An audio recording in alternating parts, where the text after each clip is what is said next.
نحمده ونصلي على رسوله الكريم أما بعد فأعوذ بالله من الشيطان الرجيم بسم الله الرحمن الرحيم واضرب لهم مثل الحياة الدنيا كماء إن أنزلناه من السماء فاختلط به نبات الأرض فأصبح هشيما تذروه الرياح وكان الله على كل شيء مقتدرا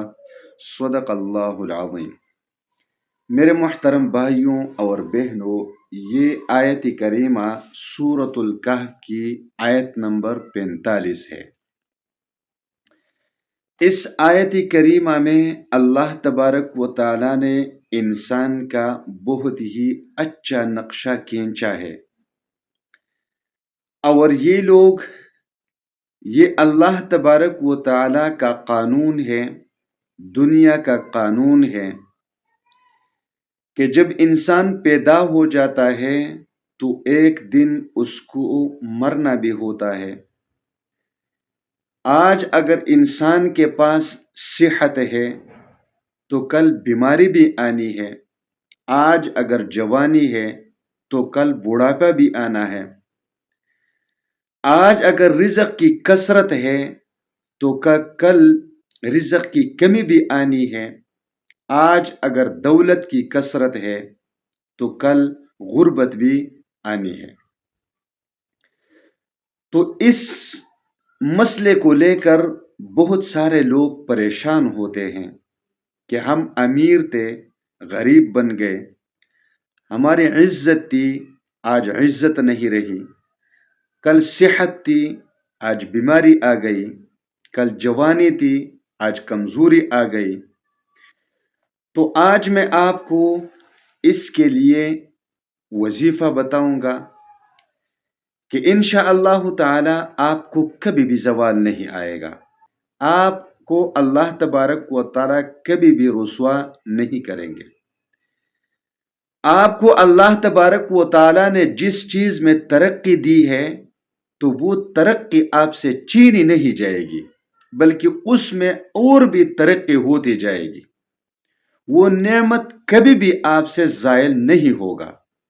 وہ نعمت کبھی بھی اللہ تبارک و تعالی آپ سے نہیں چھینیں گے۔ مثال کے طور پر یہ تو ہم نہیں کر سکتے کہ آپ کو موت نہیں آئے گی،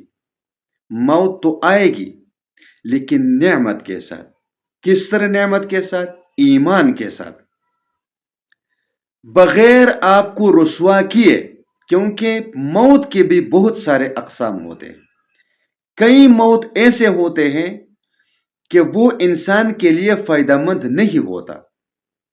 تو آپ کو جو موت آئے گی اس کو تو ہم روک نہیں سکتے، لیکن آپ کا خاتمہ عزت پر ہوگی۔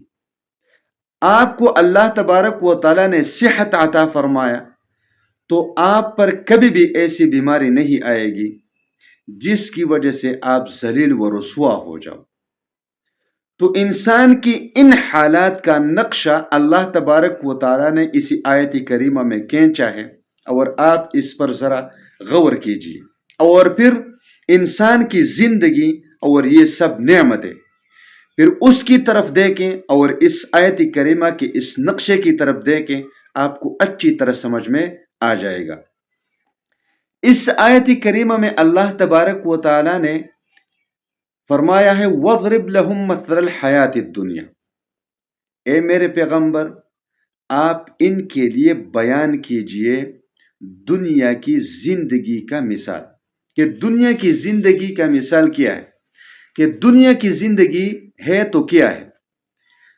تو اس زندگی کو اللہ تبارک و تعالی نے اس طرح بیان فرمائے کما ان انزلناہ من السماء،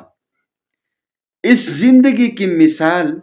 اس پانی جیسی ہے، اتار دیتے ہیں یعنی بارش کے ذریعے، تو بارشیں تو ہوتی ہے، لیکن آپ اس پر ذرا غور کریں گے اور انسان کی تخلیق کے مراحل پر غور کریں گے تو آپ کو ایک بات سمجھ میں آ جائے گی کہ دنیا کی انہی کائنات اور انسان کی تخلیق یہ ایک ہی چیز ہے، اور اس میں اللہ تبارک و تعالی نے ہمارے لیے سبق رکھا ہے کہ جب ہم پانی کو اتار دیتے ہیں زمین پر تو پھر ہوتا کیا ہے؟ فاختلط به نبات الارض، تو یہ زمین کے ساتھ خلط ملط ہو جاتا ہے، پانی اور زمین یہ خلط ملط ہو جاتا ہے، مل جاتے ہیں آپس میں۔ تو جب پانی اور زمین یہ مل جاتے ہیں، مٹی مل جاتی ہے، تو کیا ہوتا ہے؟ نبات الارض، تو پھر آپ دیکھتے ہیں کہ زمین اپنے نباتات کو اگا دیتے ہیں۔ تو سب سے پہلے ایک کومپل اگ جاتا ہے، پھر وہ کومپل پودے کی شکل اختیار کر دیتے ہیں، یعنی وہ کومپل پودے کی شکل میں تبدیل ہو جاتا ہے، پھر وہ پودا آہستہ آہستہ بڑھنا شروع ہو جاتا ہے، تو بڑھ جاتا ہے، بڑھ جاتا ہے، بڑھ جاتا ہے، یہاں تک کہ تناور درخت بن جاتا ہے۔ جب تناور درخت بن جاتا ہے تو پھر اس کی شاخیں یعنی ٹہنیاں پیدا ہو جاتی ہے، پھر اس میں پتے لگ جاتے ہیں، پھر اس کے بعد کچھ درختوں میں پھول لگ جاتے ہیں، کسی میں پھل لگ جاتے ہیں اور کسی میں فصل لگ جاتا ہے۔ پھر اسی پھول اور پھل اور اسی فصل کو آپ کچھ دنوں کے بعد آپ دیکھتے جائیے تو وہ اپنے رنگ کو تبدیل کرنے لگ جاتا ہے، یہاں تک کہ وہ یلو کلر کے بن جاتے ہیں، سوکھ جاتے ہیں، پھر جڑ جاتے ہیں، زمین پر آ جاتے ہیں۔ تو اللہ کیا فرماتا ہے؟ فَأَصْبَحَ هَشِيمًا، تو پھر وہ چورا چورا بن جاتا ہے، چورا چورا بن کر تَذْرُوهُ الرِّياحُ، اس کو ہوا اڑا دیتا ہے۔ تو پھر آپ دیکھیے اسی تناور درخت کے وہ پتے جو آج ایک بہترین پھول کی شکل میں تھے، پھل کی شکل میں تھے، فصل کی شکل میں تھے، آج وہ ہوا میں اڑ رہے ہیں، لوگوں کے پیروں کے نیچے آ کر مسل جاتے ہیں، ختم ہو جاتے ہیں۔ پھر اس کے بعد اللہ تبارک و تعالیٰ فرماتا ہے کہ اسی طرح یہ انسان کی تخلیق ہے، زمین سے اٹھ کر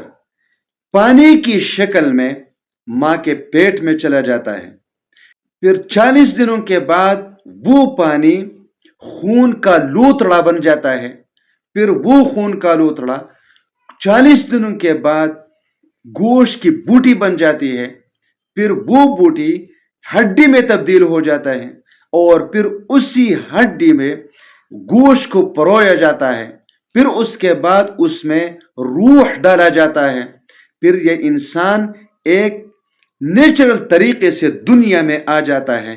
تو کومپل جیسا ہوتا ہے، چھوٹا بچہ ہوتا ہے، نہ اس میں طاقت ہوتی ہے، نہ چلنے کی، نہ پھرنے کی، نہ کھانے کی، نہ کچھ نہیں ہوتا، پھر آہستہ آہستہ بڑھ جاتا ہے، جسم میں ترقی آ جاتے ہیں، خوبصورتی آ جاتی ہے، پھر اس کے بعد آپ اس انسان کو دیکھتے جائیں، بچپن میں یہ کیسا تھا، پھر جوانی میں کیسا ہو گیا، پھر بڑھاپا آ گیا، بڑھاپے میں آ گیا، پھر آپ نے اگر مرے ہوئے شخص کے چہرے کو دیکھا ہے تو وہ آپ کو اسی طریقے سے نظر نہیں آئے گا جو جوانی میں تھا۔ تو اسی طرح انسان ختم ہو جاتا ہے۔ تو یہ ایک بہترین نقشہ اللہ تبارک و تعالیٰ نے کھینچا ہے، اور اللہ تبارک و تعالیٰ نے یہاں پر آخر میں ایک جملہ فرمایا، وَكَانَ اللَّهُ عَلَى كُلِّ شَيْءٍ مُقْتَدِرًا، اللہ تبارک و تعالیٰ ہر چیز پر قدرت رکھنے والے ہیں۔ اللہ تبارک و تعالیٰ کی ذات ہی ایسی ذات ہے جو ہر چیز پر قدرت رکھنے والا ہے، سب کچھ کر سکتا ہے۔ یعنی آج جوانی ہے تو بڑھاپا اللہ کے ہاتھ میں ہے، آج زندگی ہے تو موت اللہ کے ہاتھ میں ہے، آج انسان نہیں ہے تو انسان کو دنیا میں لانے والا بھی اللہ ہے، اسی طرح آج دولت ہے تو کل آپ کو مفلس کرنے والا بھی اللہ ہے، آج رزق کی فراوانی ہے تو کل تنگی بھی آنے والی، اسی طرح یہ سارے چیزیں اللہ کے ہاتھ میں ہیں۔ اب اگر آپ ان تمام چیزوں میں زوال سے بچنا چاہتے ہیں، رزق میں، دولت میں، صحت میں، زندگی میں، ہر چیز میں، عزت، سب کچھ میں آپ زوال سے بچنا چاہتے ہیں، تو آپ اسی آیت کریمہ سورۃ الکہف کی آیت نمبر 45 وَاضْرِبْ لَهُمْ مَثَلَ الْحَيَاةِ الدُّنْيَا كَمَاءٍ أَنزَلْنَاهُ مِنَ السَّمَاءِ فَاخْتَلَطَ بِهِ نَبَاتُ الْأَرْضِ فَأَصْبَحَ هَشِيمًا تَذْرُوهُ الرِّيَاحُ وَكَانَ اللَّهُ عَلَى كُلِّ شَيْءٍ مُقْتَدِرًا۔ چلتے پھرتے 100 مرتبہ پڑھا کریں. 100 مرتبہ جب آپ اس کو پڑھیں گے تو یقین کریں آپ کو کبھی بھی کسی بھی چیز میں انشاءاللہ تعالی زوال نہیں آئے گا.